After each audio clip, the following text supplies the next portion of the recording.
One of the biggest issues in Israel advocacy is the need to differentiate between legitimate criticism of Israel's policies and defamation or bigotry or even anti-Semitism.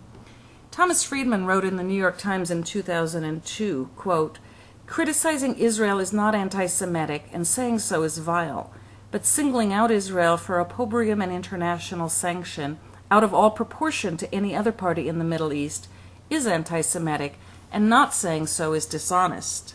End quote. So how do we tell the difference? That is the topic of this session. The best and most commonly used definition of when criticism of Israel crosses the line into anti-Semitism was offered by Natan Sharansky.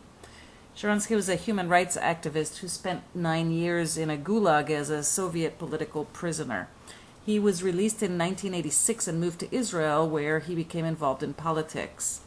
In his 2004 book, The Case for Democracy, Sharansky offers the 3D test for anti-Semitism. The 3Ds are demonization, double standards, and delegitimization. Any denunciation of Israel that fits into one or more of those categories is in fact anti-Semitism, not criticism, and is exactly the kind of bigoted and racist hate speech that has no place in liberal society. The first D, demonization, is the portrayal of Israel or Israelis or Jews in general as demons or as monsters.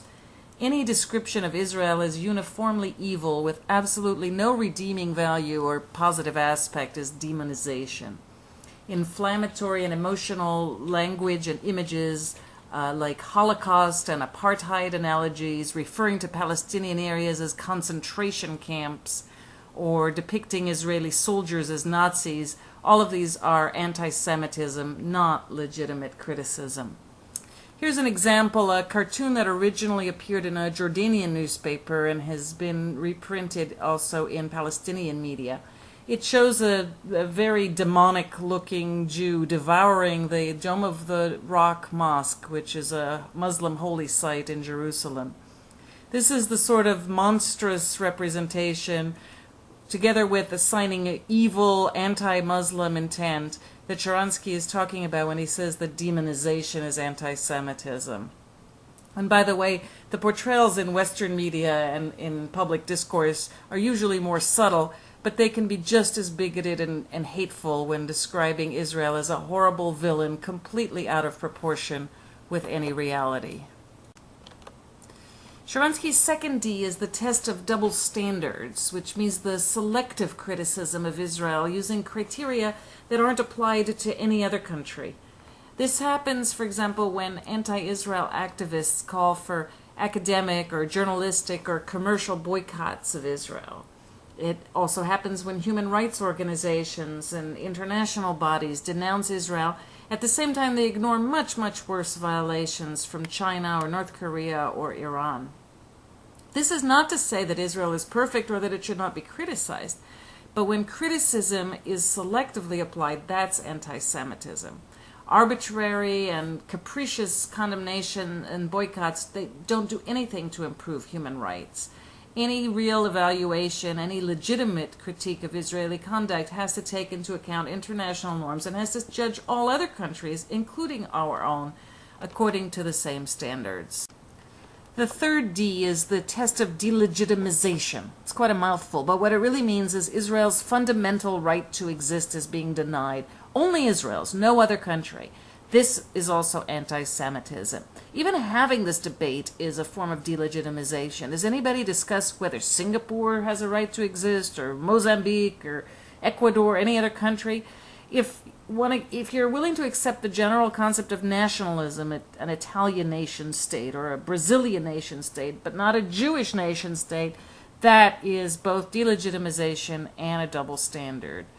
Denying Jewish rights, including the right to political self-determination, and while accepting it for all other people, that's anti-Semitism. Denying Jewish heritage, Jewish ties to the land, that's delegitimization. Here's an example. Any comments on Israel? We're asking everybody today. Any comments on Israel? Tell them to get the hell out of Palestine. Ooh. Any better comments than that? Helen is one.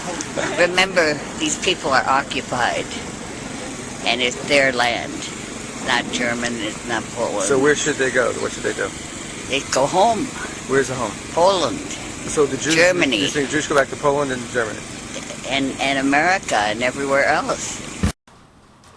So Helen Thomas says the Jews should get out of Palestine and go back to Poland and Germany and everywhere else. That's denying 3,000 years of Jewish history and portraying Israelis as invaders who have some other home.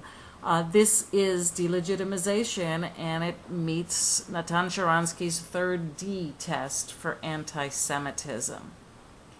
So now test yourself. Can you identify the 3 Ds: demonization, double standard, delegitimization, and separate legitimate criticism from bigotry and hate speech?